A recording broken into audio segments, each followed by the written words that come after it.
السلام علیکم ورحمۃ اللہ وبرکاتہ۔ بسم اللہ الرحمن الرحیم۔ ناظرین، ایک صحابی رسول حضرت سعد رضی اللہ تعالی عنہ آپ صلی اللہ علیہ وسلم کے پاس تشریف لائے اور عرض کیا، یا رسول اللہ صلی اللہ تعالی علیہ وسلم، میرا کالا رنگ مجھے جنت میں جانے سے روک سکتا ہے؟ آپ صلی اللہ علیہ وسلم نے فرمایا کہ کیوں، کیا بات ہے؟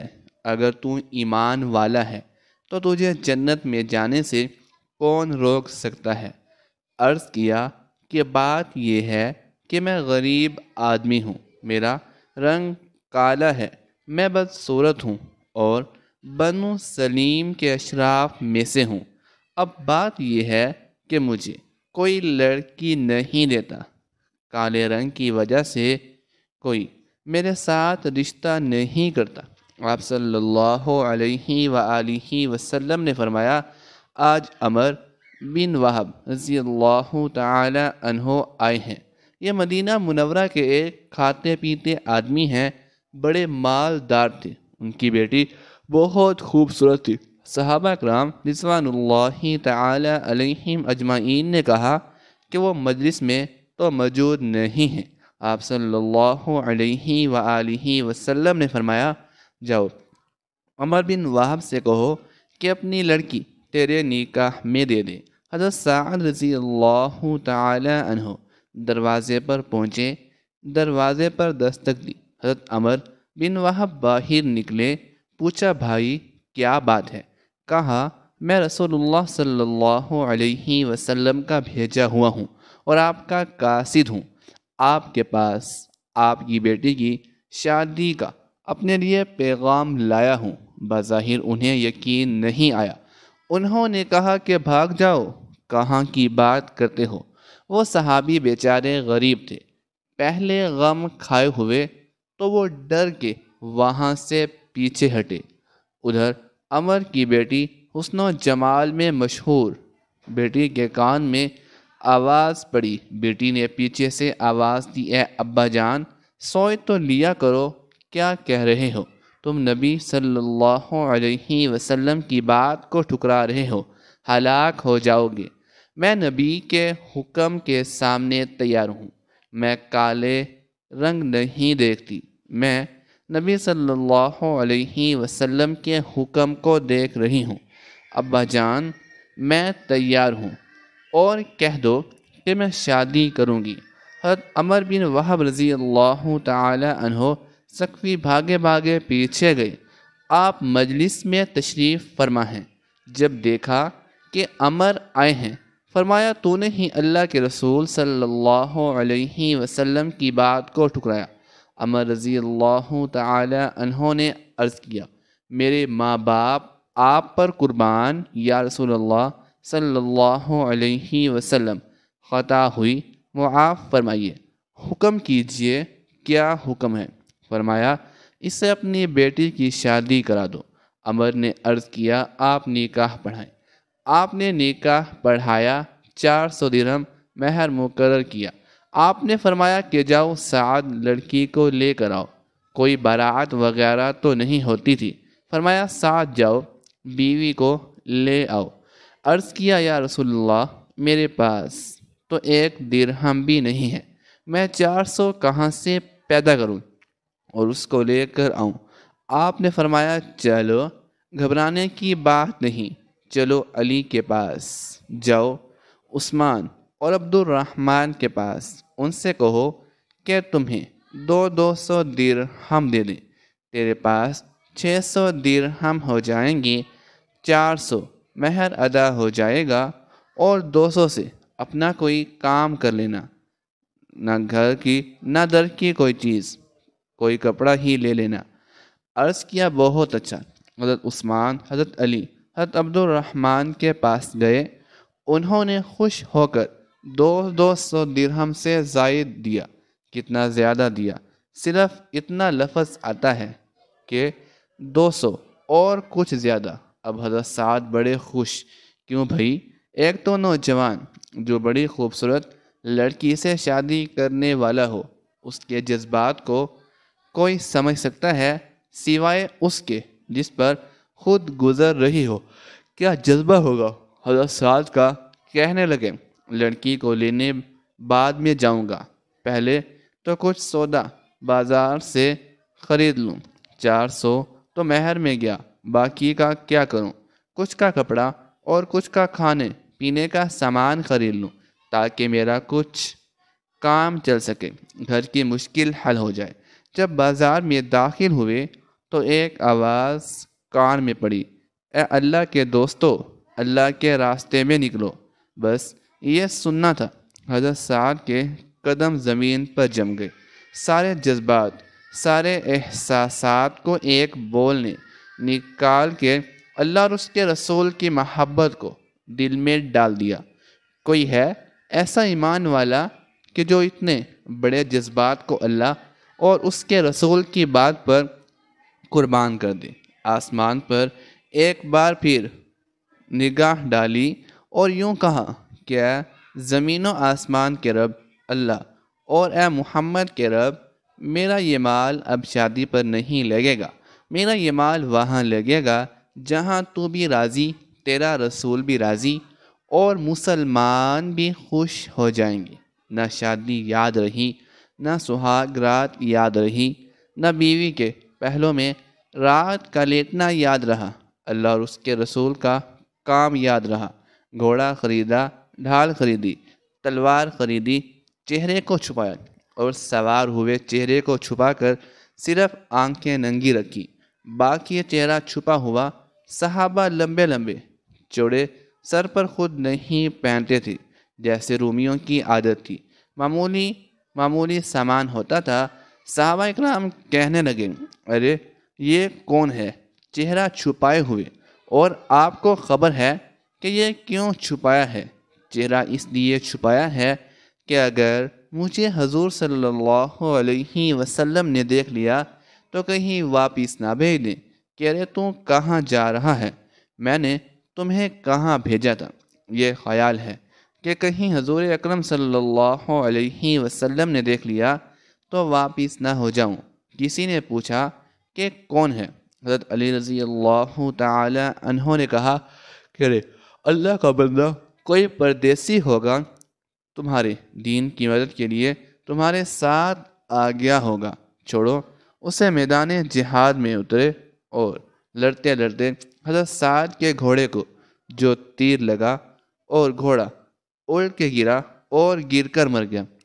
حضرت سعد بھی ساتھ گرے اور جلدی سے اٹھے اور جلدی اپنے بازو اوپر چڑھائے۔ حضور اکرم صلی اللہ علیہ وآلہ وسلم نے بازوؤں کو دیکھا، ان کے کالے کالے بازو جب باہر نکلے اور آپ صلی اللہ علیہ وسلم نے دیکھا اور فرمایا کہ تم مجھے سعد نظر آتا ہے۔ عرض کیا میرے ماں باپ آپ پر قربان ہو جائیں، اے اللہ کے رسول میں سعد ہوں۔ آپ نے فرمایا خوشخبری لے، تو جنتی ہو گیا، تو خوش بخت ہو گیا۔ بس ان کو اس کا سننا تھا کہ چھلانگ لگائی مجمع میں، یہاں تک کہ مجمع میں سے آواز آئی، یا رسول اللہ سعد شہید ہو گئے۔ حضور اکرم صلی اللہ علیہ وسلم دوڑ کر گئے اور حضرت سعد رضی اللہ تعالی عنہ کے سر کو اپنی گود میں رکھا اور آنسوؤں کی لڑیاں سعد رضی اللہ تعالی عنہ کے خون کو پونچھ رہی تھی۔ حضور اکرم صلی اللہ علیہ وسلم کے آنسو سعد رضی اللہ تعالی عنہ کے چہرے پر گر رہے ہیں۔ آپ فرما رہے ہیں کہ اے سعد رضی اللہ تعالی عنہ، تیری خوشبو اللہ اور اس کے رسول کو بہت پیاری ہو چکی ہے۔ اے سعد، تو اللہ اور اس کے رسول صلی اللہ علیہ وسلم کو بے انتہا پیارا ہو چکا ہے۔ رو رہے ہیں۔ روتے روتے آپ صلی اللہ علیہ وسلم نے منہ پھیرا اور فرمایا، رب کعبہ کی قسم، سعد حوض پر پہنچ گیا۔ حضرت ابو لبابہ رضی اللہ تعالی عنہ نے فرمایا، یا رسول اللہ صلی اللہ علیہ وسلم، یہ حوض کیا ہے؟ آپ صلی اللہ علیہ وسلم نے فرمایا، یہ حوض وہ ہے جو میرے رب نے مجھے دیا ہے، اس کا پانی دودھ سے زیادہ سفید، شہد سے زیادہ میٹھا، جو ایک دفعہ اس کو پی لے گا پھر دوبارہ پیاس نہیں لگے گی۔ حدیث میں آتا ہے اس حوض کے 4 کنارے، پہلے کنارے پر حضرت ابوبکر صدیق رضی اللہ تعالی عنہ، دوسرے کنارے پر حضرت عمر رضی اللہ تعالی عنہ، تیسرے کنارے پر حضرت عثمان رضی اللہ تعالی عنہ، چوتھے کنارے پر حضرت علی رضی اللہ تعالی عنہ ہوں گے۔ یہ چاروں صحابہ کناروں پر کھڑے ہیں، امت آ رہی ہے، یہ پلا رہے ہیں۔ حضرت ابو لبابہ رضی اللہ تعالی عنہ نے کہا کہ حوض کا مطلب سمجھ میں آیا کہ اس حوض پر سعد پہنچ گئے۔ آپ رضی اللہ تعالی عنہ نے پھر عرض کیا، یا رسول اللہ صلی اللہ علیہ وآلہ وسلم، میں نے مختلف باتیں آپ میں ملاحظہ کی۔ ایک تو آپ روئے، پھر آپ ہنسے، پھر آپ نے منہ پھیر لیا، یہ کیا ماجرا ہے؟ حضور اکرم صلی اللہ علیہ وآلہ وسلم نے فرمایا کہ میں جو رویا ہوں تو اپنے اس صحابی رضی اللہ تعالی عنہ کی قربانی اور شوق پر رویا ہوں، اس کی جدائی پر رویا ہوں۔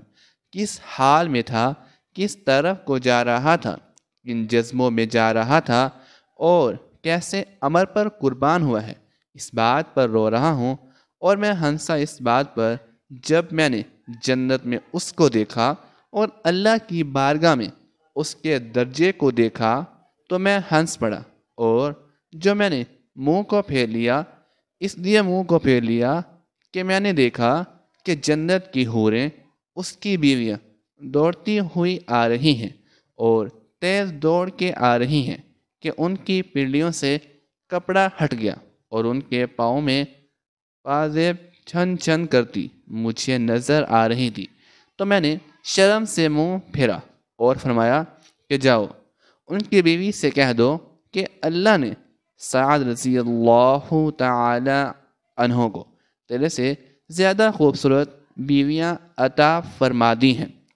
میرے دوستو، بندے کی اللہ سے محبت کے منظر پر آپ حضرات حضرت سعد کا واقعہ تو آپ سن ہی چکے ہیں۔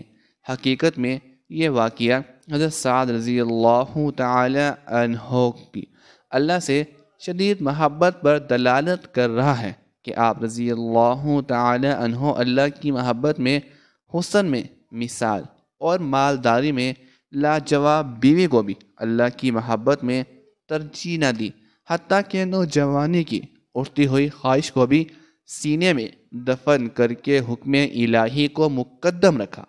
اللہ تعالی ہم سب کو ایسے جذبے والا دل عطا فرمائے۔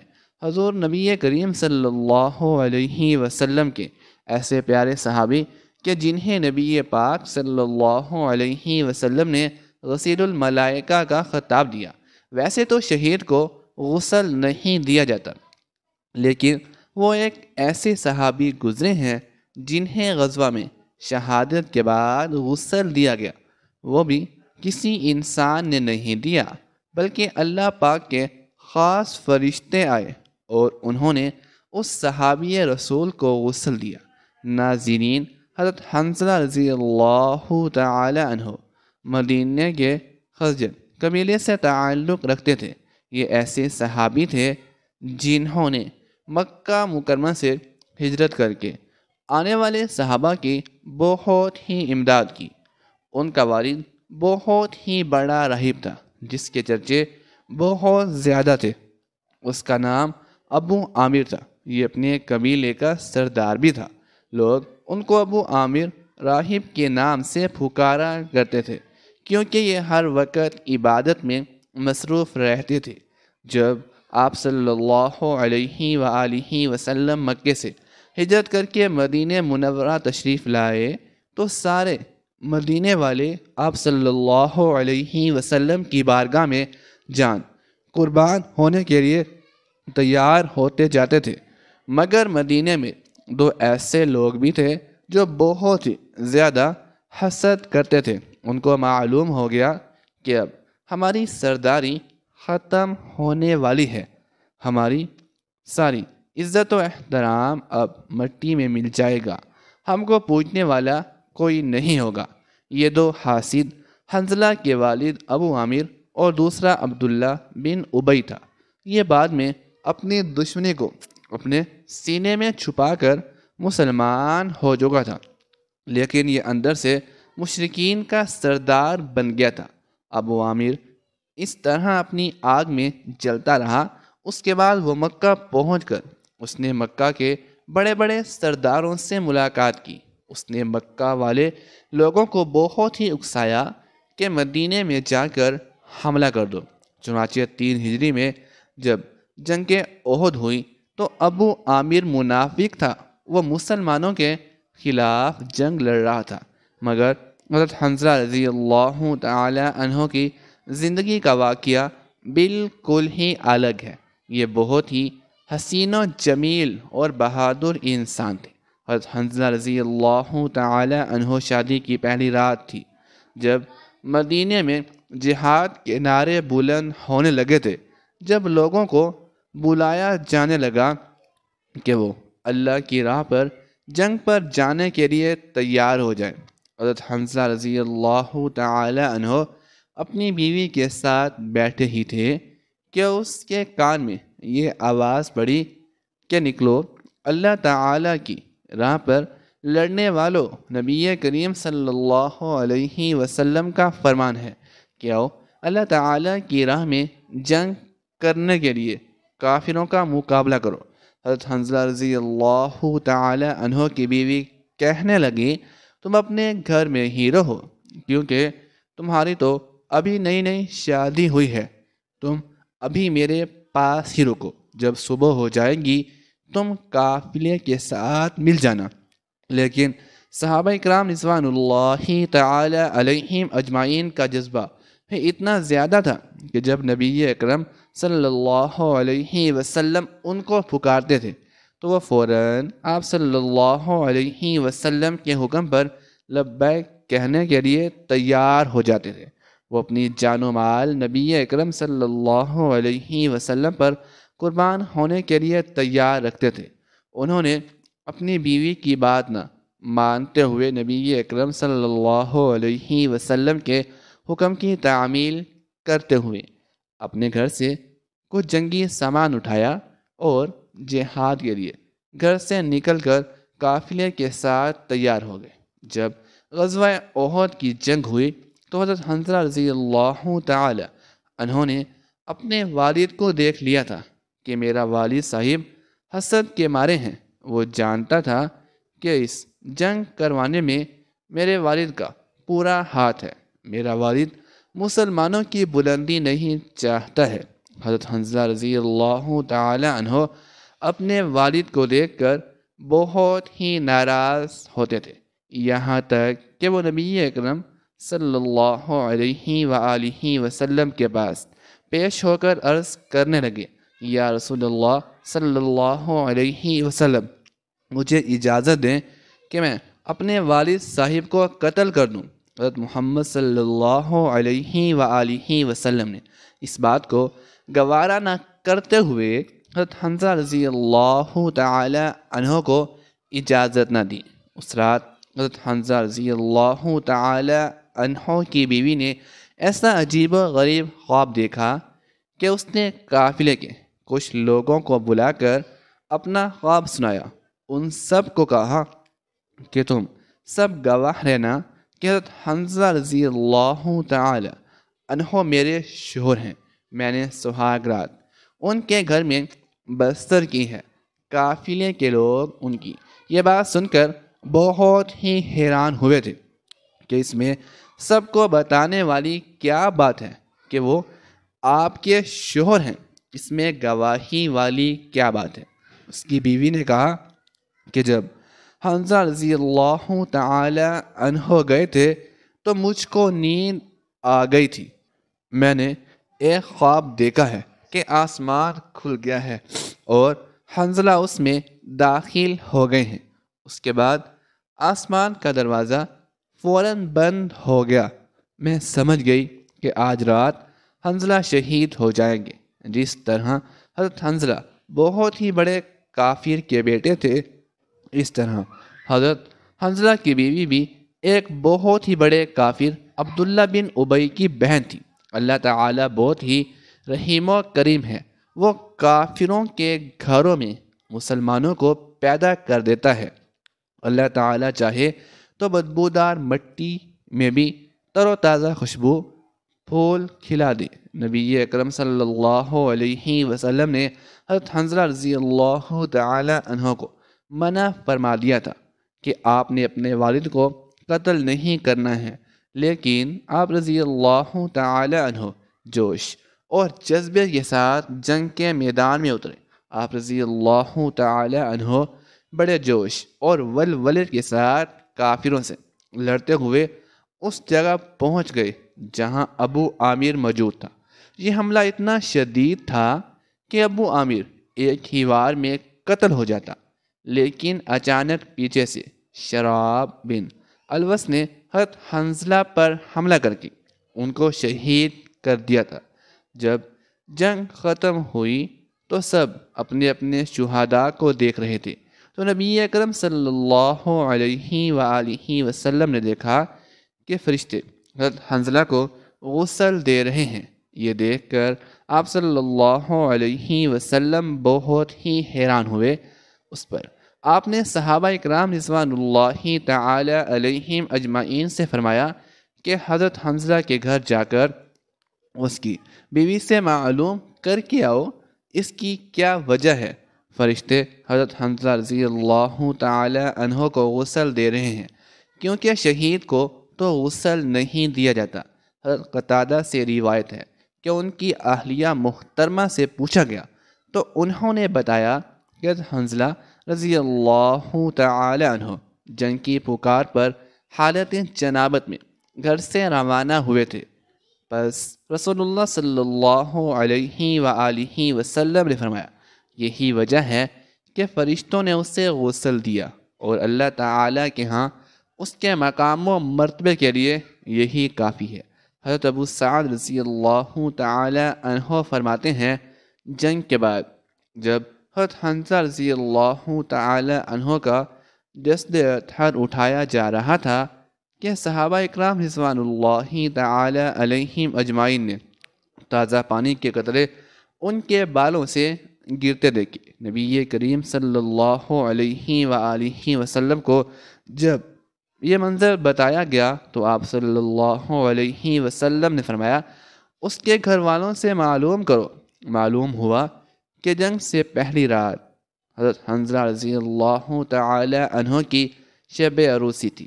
اعلان جہاد سنتے ہی وہ میدان جنگ کی طرف لپکے کہ میں پیچھے نہ رہ جاؤں۔ غسل جنابت فرض تھا، لیکن اس خیال سے کہ سبقت الی الجنہ سے محروم نہ رہ جائے، تیزی سے شریک جہاد ہو گئے۔ ان کی اہلیہ جمیلہ رضی اللہ تعالی عنہا بنت ابی رئیس المنافقین کی ہمشیرہ مخلص صحابیہ تھی۔ نبی کریم صلی اللہ علیہ وآلہ وسلم نے ارشاد فرمایا کہ فرشتوں نے حنظلہ رضی اللہ عنہ کو جنت کے پانی سے غسل دیا ہے، اسی لیے حنظلہ رضی اللہ تعالی عنہ غسیل الملائکہ کہلائے۔ اللہ تعالی ہمیں صحابہ و اہل بیت کے نقش قدم پر چلنے کی توفیق عطا فرمائے اور ہمارا خاتمہ بالخیر فرمائے، آمین ثم آمین۔ ناظرین، کمنٹ باکس میں اللہ تعالیٰ کے 99 ناموں میں سے ایک نام ضرور ٹائپ کیجیے گا۔ شکریہ۔ اللہ